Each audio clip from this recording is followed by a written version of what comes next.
With the intuitive HTC Sense on your HTC phone, you will always know what to expect from the weather, wherever you may be.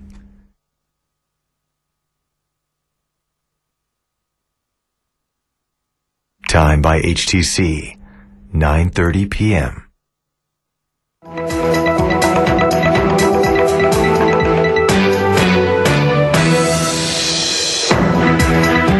Hello and good evening, I'm Gerard Lam on News 5 tonight. PM Lee hopes to see a robust debate when the 12th Parliament session opens. I hope that we will be able to move forward in a constructive direction. An assistance package to be set up for residents in the Central District to cope with the rising cost of living. Egypt declares a state of alert after protesters stormed the Israeli embassy in Cairo. We are taking this threat seriously. And the U.S. Secretary of State warns that Al-Qaeda is behind a credible threat to Americans in the run-up to the September 11th 10th anniversary. Prime Minister Lee Hsien Loong says the government is monitoring the public debates on the institution of the elected presidency, but has not made any conclusions yet. Mr. Lee was responding to questions from reporters amid recent calls for the president not to be directly elected. He also expects to see more robust debates in the next parliament, which will commence on October 10th. The 12th Parliament of Singapore will be keenly watched. This is the first time the House will see the most number of opposition MPs, 6 from the Workers' Party and another 3 who are non-constituency MPs. Speaking to reporters on a wide range of issues at a community event, Mr. Lee said how Parliament develops will depend on the dynamics of the debates and contributions of the members. Depends whether they take a serious approach to discuss the issues, or whether they take a tactical approach and just use it to score political points. So I hope that we will be able to move forward in a constructive direction. The next Parliament session also comes against the backdrop of a different political landscape. Mr. Lee said it's a new situation where the population is changing and attitudes shifting. However, he stressed the ruling PAP still needs to connect, represent and lead the people. And he urged the new generation to work with the government. As they work with us, they change and we change. And I think that's something which the party has to work at very hard, reaching out to the new generation, new formats, new media, new activities, but also keeping our traditional base, the older ones, Singaporeans who have contributed a lot to Singapore, and I think who deserve to have their voices heard too. On the recent presidential election, Mr. Lee said it's good to have public debates on the future of the institution. It's good that there is a public debate on the experience of the presidential election. Different perspectives raised and concerns too, particularly amongst the minority communities, that if the process carries on like this, well, it will become difficult to elect a minority president because that's the nature of election politics. We are following the debate carefully. I think it's still very early yet and we have not come to any conclusions. And when asked about the recent controversy involving the People's Association and Aljunied GRC, Mr. Lee stressed that the PA is not a political organization.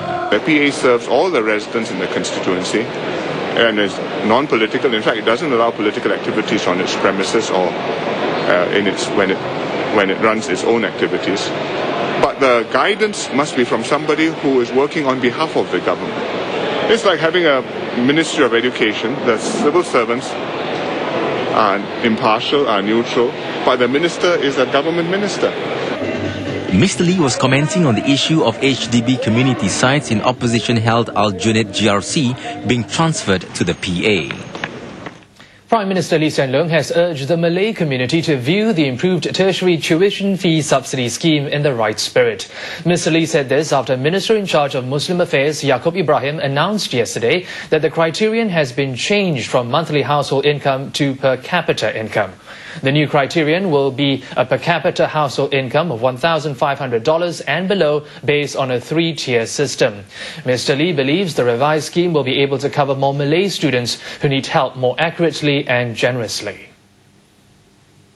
At the same time, those families who are able to support their own children in tertiary education will be able to do it by themselves, so that the resources can be freed up for the more needy members of the community through Mendaki's projects. Residents in the Central District can expect to get more help to cope with the rising cost of living and repercussions of a possible recession. The Central Community Development Council has set up a recession economic assistance package. This was revealed during a District Council appointment ceremony today. 64 Central CDC District Councillors received their appointment certificates from Prime Minister Lee Hsien Loong. Their role as a community champion could be made more challenging against the backdrop of another possible economic slowdown. Learning from the last recession, where we received an average increase of 40% in the residents seeking help, so our CDC have built up capacity to respond in various ways. So in the pipeline are initiatives like SMS job referrals and mobile recruitment events. The district is also setting up a pilot satellite centre offering one-stop service for residents in Tanjong Pagar GRC. The Central CDC will be drawing on their district councillors' creativity, experience and local networks to kickstart various initiatives in the CDC. Against the backdrop of a growing uncertainty in the global economic outlook, residents can expect more from these councillors. I am very confident that we will be able to engage each and every district council members in their area of interest, in their subject matter expertise, using their subject matter expertise, so that they can they can share with us ideas that we can improve in our service delivery to the residents. To further strengthen the social safety net, $1 million will be set aside over the next 3 years under the Comcare local network. In world news, Egypt has declared a high state of alert after police clash overnight with hundreds of protesters who stormed the building of the Israeli embassy in Cairo. The Cairo government is holding an emergency meeting to deal with the crisis. Embassy staff had to be plucked out of the building by Egyptian commandos to escape the violence, and nearly all the staff, including the ambassador, were flown out of the country. The scuffles killed at least 3 people and injured more than 400 others. They prompted US President Barack Obama to urge Egypt to honor its international obligations and protect Israel's embassy. The violence began after a large group of Egyptians rallying for reforms branched off from a protest in Cairo's Tahrir Square. They marched to the Israeli embassy and began destroying a concrete wall recently built to protect the mission. Some managed to break into the embassy building and dumped hundreds of documents from a balcony. The Israeli flag was also pulled down and thrown to the crowds below. مش فارق معايا كنت بقول اموت بس اجيب العلم اموت بس اجيب العلم اهزم الاعداء اللي بيموتوا اخواتي على الحدود اللي بيموتوا اخواتي كلهم بيموتوا. Police initially did nothing to stop the protesters, but a call by US President Barack Obama urging Egypt to protect the mission reportedly changed that. Hundreds of troops backed by armored cars were rushed to the area. They fired shots in the air and used tear gas on crowds. But their efforts to control the situation were met by stones and firebombs. Protesters also set at least 2 security vehicles on fire. Anti-Israeli sentiment in Egypt has swelled since the fall of leader Hosni Mubarak. This was the second big eruption of violence at the embassy in Cairo since Israeli forces mistakenly killed 5 Egyptian police officers last month. Egypt was the first Arab nation to sign a peace treaty with Israel in 1979. But Cairo's military rulers are now facing calls to end that historic agreement. Major U.S. cities are on high alert this weekend amid warnings of a new Al-Qaeda-linked terror threat. The nation is marking the poignant 10th anniversary of the September 11th attacks. Reports say investigators are searching for 3 people in connection with a possible car bomb plot. The attacks targeting bridges or tunnels are said to be timed to coincide with the anniversary tomorrow. 3,000 flags honoring the victims of September 11th attacks planted in New York City's Battery Park. This Remembrance Field of Honor display is one of a series of events being held this weekend, including the Concert to Honor, attended by the U.S. Defense Secretary and CIA Chief. Out of the darkness of that tragic day of 9/11 has come the bright light of inspiration, renewal, and resilience. And a ceremony by the United Nations.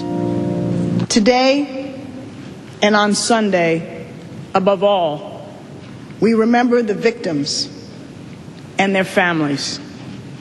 We remember the innocent men and women callously killed for doing nothing more than going to work in the morning. Another high-level U.S. official also spoke on the same day, but hers was one of defiance. We will always maintain our right to use force against groups such as Al-Qaeda that have attacked us and still threaten us with imminent violence. In doing so, we will stay true to our values and respect the rule of law, including international law principles guiding the use of force in self-defense, respect for the sovereignty of other states, and the laws of armed conflict. Mrs. Clinton added that while the U.S. seeks to protect innocent civilians from harm, terrorists do exactly the opposite. She also highlighted the unconfirmed terror threat against New York and Washington, saying it shouldn't come as a surprise. It is a continuing reminder of the stakes in our struggle against violent extremism, no matter who propagates it, no matter where it comes from, no matter who its targets might be. We are taking this threat seriously. Federal, state, and local authorities are taking all steps to address it. Reports say word of the plot involving car bombs in New York and Washington was passed to U.S. intelligence officers on Wednesday, but officials say details, while credible, are sketchy.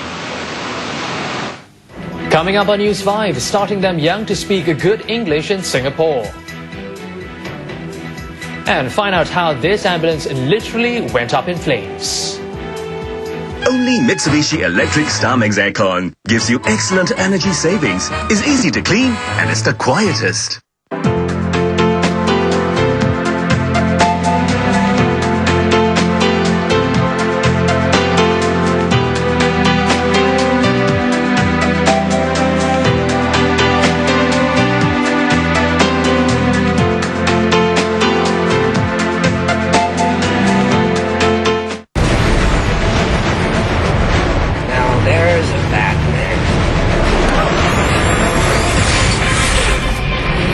Premiere of The Dark Knight tomorrow. Part 1 at 7:30, Part 2 at 10 on 5. Brought to you by Canon XS220HS and Repairware Laser Focus from Clinique.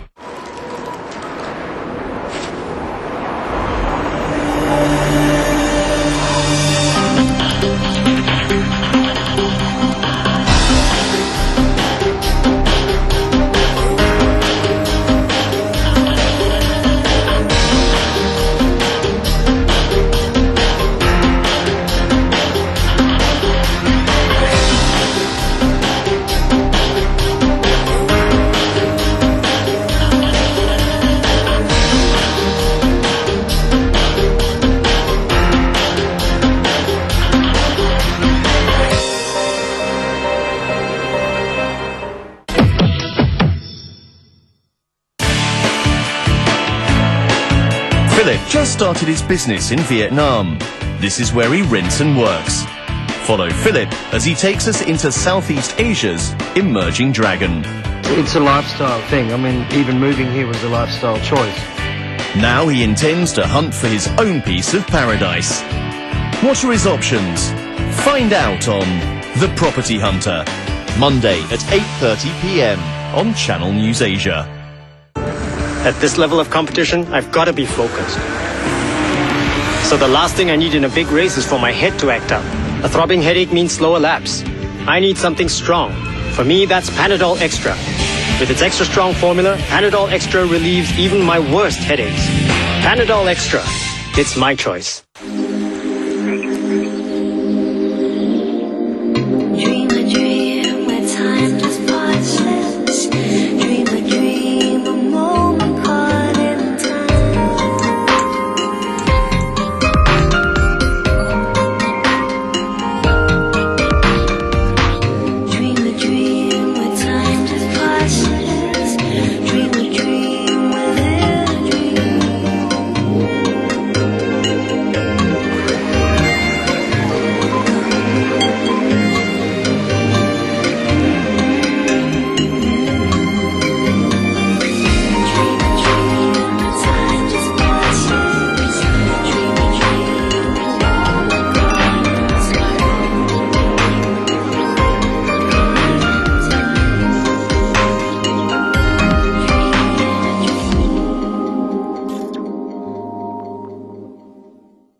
You're watching News 5 tonight. The Speak Good English movement kicked off today with a message, how you speak makes a difference. It wants Singaporeans to help create an environment where children can listen to and learn good English all the time, anywhere. Is this how you spell mummy? Okay, put here. Children are the focus of this year's efforts, and adults, especially parents and teachers, are the target actors. As role models, how they speak is critical as children tend to mimic what they hear. The aim is not to suppress colloquial English or Singlish, but to equip the young with the basics of good English so they can switch tongues effortlessly. It's not to say that they will not learn Singlish or pick up Singlish amongst their friends. It will happen naturally. You don't have to worry about that. But at least pay some attention to speaking good English well. And then when your kids or your children grow up, they will learn these good habits. Parents say children pick up bad habits from friends and even teachers. But some recognize the challenge lies in themselves too. Speech is unconscious and natural, and it's very, very hard to change. Even when I'm speaking to you now in proper sentences, at home with my children, I may not do that. Educators say teachers recognize the need to speak proper English and for a whole school approach. Make the entire school a place where the students can learn language, either in CCA or in, say, from the time they go into the general office to ask for instructions or for things that they need to immerse themselves, so that the entire school is an environment that they can pick up English from. The Speak Good English movement was launched in 2000 to drive in the importance of standard English. Standard English is grammatically correct English that follows the rules of sentence construction. Accent is not an issue, but pronunciation must be accurate. 12 years on, the movement says the number of good English speakers has increased, but they remain a minority. We have many more people speaking English in Singapore, but speaking it poorly. And that's why organizers will press on to have every Singaporean speak English that's correct and intelligible globally. Government Parliamentary Committee Chairman Seah Kian Peng says it makes business sense to target the market pie for families by providing opportunities and creating platforms for them to bond and spend time together. He was officiating at the close of the We Welcome Families Week at Next Mall. More than 50 family-friendly businesses took part, offering some 70 promotions island-wide. The event, which is its second year, has been well received. Some of the businesses which have really come on board and experienced it, they know that actually they're onto a winning formula. Simple mathematics. If you are only targeting one as against a family unit of 2, 3, 10, you are going after a bigger customer segment. This is the 1 month where there is a focal point. But that's not to say that the rest of the year is something that they will forget about this effort. They have to keep on sustaining it because competition in Singapore is very, very strong. If families find one business does not cater to their needs, they will just migrate somewhere else. An ambulance attending to a call for medical help caught fire and caused 7 other vehicles in the same car park to go up in flames. The incident happened at about 3 p.m. at a car park in Geylang East Central. Loud explosions and thick smoke. That's what the Ng sisters saw from their home on the 6th floor of Block 120, Geylang East Central. 22-year-old Ng Yi-wei and 20-year-old Ng Yi-si, both university students, also filmed the incident and sent the footage to Channel News Asia. The fire was initially in the ambulance and started to engulf the whole ambulance. The fire then spread to a lorry next to it and subsequently 2 more cars and 1 more lorry. And after the fire, there was an explosion in every vehicle. The smoke was very thick and very scary. Initially, we thought that it was the haze from the Indonesian haze. But when we looked down the window, it was actually from the ambulance. A total of 8 vehicles were gutted by the fire. The Singapore Civil Defence Force said the ambulance was attending to a medical case at Block 120. The crew was with an elderly woman at a nearby void deck when the ambulance caught fire. SCDF says no one was in the vehicle and the fire was put out within 5 minutes. It's believed the fire started due to some engine fault. The fire also attracted a large crowd. No one was injured and the cause of fire is under investigation. Another ambulance was brought in to convey the woman to Tan Tock Seng Hospital. Still to come on 5, Rafael Nadal sweeps Andy Roddick to reach the US Open semis. And couples battle it out in sunny Singapore at the World Dance Sport Championship.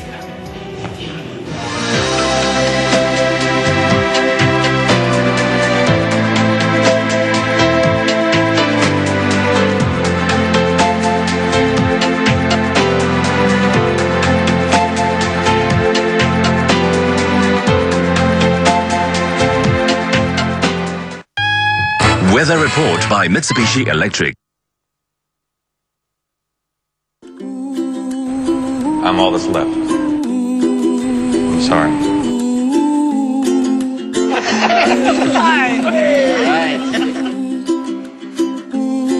Found him. Found one man. There's nothing left anywhere. There is no hope. There never was.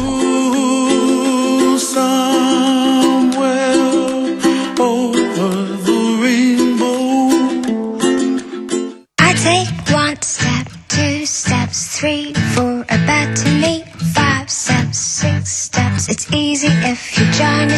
7 steps, 8 steps, 9, we will feel just fine. The future looks bright, cause the feeling it's right. Today's the day we're gonna wake up and give it a try. Today's the day we get together and do it our way. Find out more at facebook.com/HPBSG. Arthur. To Arthur. To Martha. To Martha. To farmers. To farmers.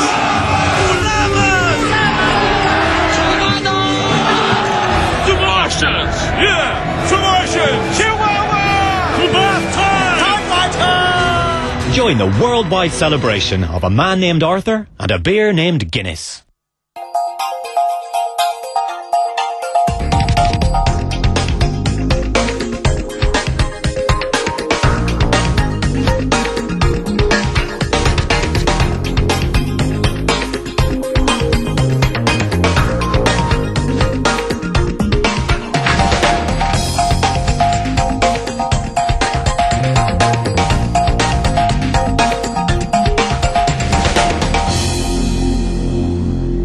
When a vision takes shape, when new ideas connect, when performance inspires control, when every element comes together in one flowing form, this is the art of creation. This is the BMW 5 Series. Reserve your test drive today. It was hard getting a few days off work for a break. The last thing I expected was to fall sick. But I had no doubt Panadol Flumax could help. Its triple action formula fights the 3 major cold and flu symptoms effectively without causing drowsiness. So I can get well fast. Panadol Flumax, it's my choice. Relieve the symptoms of sinus congestion, pressure, blocked nose and headache fast. New Panadol Sinus Max. Hello again. Tennis, the US Open. Defending champion Rafael Nadal has thrashed American Andy Roddick in straight sets to set up a semi-final clash with Andy Murray. Nadal set the tone early by breaking Roddick in his first 2 service games to race to a 4-love lead. Roddick was slowed by a left thigh injury, which twice needed treatment during the match. He briefly rallied in the 3rd set, but was no match for the 10-time Grand Slam title winner, who powered 35 winners past him. Nadal wrapped up the one-sided affair 6-2, 6-1, 6-3 in less than 2 hours. I had 0 reserves. I didn't have any time to train this summer, so playing a tough match like yesterday, I felt, played a 4-setter yesterday, I felt like I played 6 sets. It came out today and I couldn't, I was trying to push up on serves and I felt like I was falling over as opposed to pushing up. It just didn't have much. Earlier, Andy Murray beat American John Isner to book his place in the last 4 match. The first set was a tight affair, but Murray upped the tempo to secure a timely breakthrough. The British number 1 then took that momentum into the 2nd set.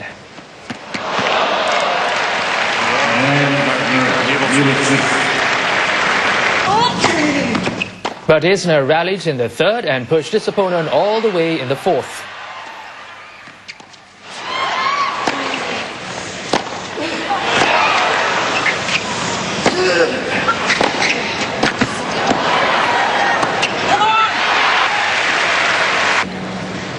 With the set poised at 6-6 and heading into a tiebreak, Murray came into his own. Final score 7-5, 6-4, 3-6, 7-6. Well, I beat him here before in the semis, and I won against him also at the Australian Open, and when I've won against him it's always been on hard courts.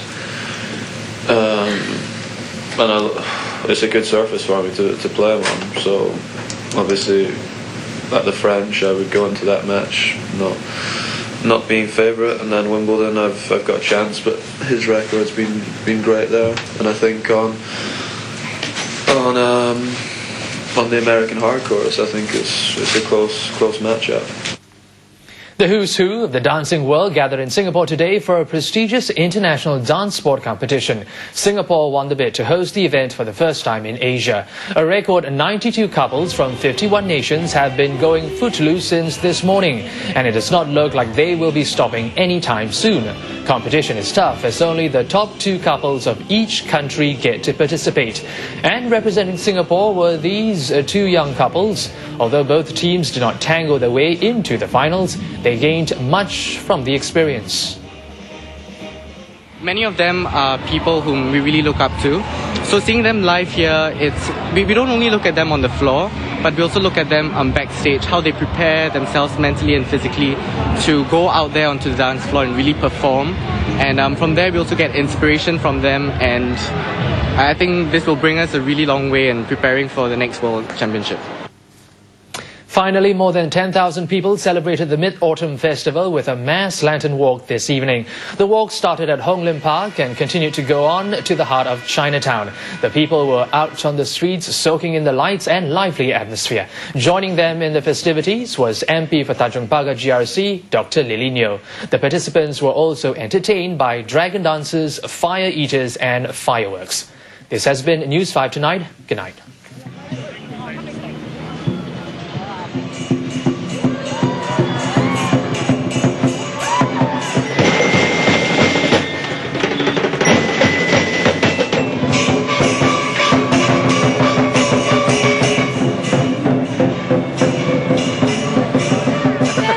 Sing